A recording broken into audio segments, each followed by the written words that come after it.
smoked oxtail recipe for some oxtail ramen that I did the other day. I'm going to show you guys how to do this. If you want to get a smoke and braise oxtail recipe, that's up on my website. But save this video so you know how to do this one. We're going to get these oxtail prepped up, and what I'm going to do is cut off a little bit of the fat to expose some of that meat to the seasoning and smoke.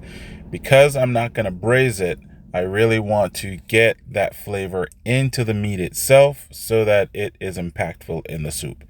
Now we're going to get our grill fired up to 250 degrees, and then we're going to put our oxtail on. We want to give that 3 to 4 hours to get that beautiful crust on it, and then we're going to set up for the steam.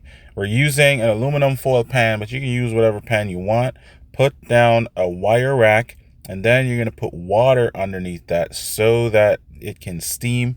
Cover it tightly and put it back on the smoker or in your oven, wherever you want. Then I take the little bits and I put them in my broth to make that killer beefy flavor. And now these are probe tender.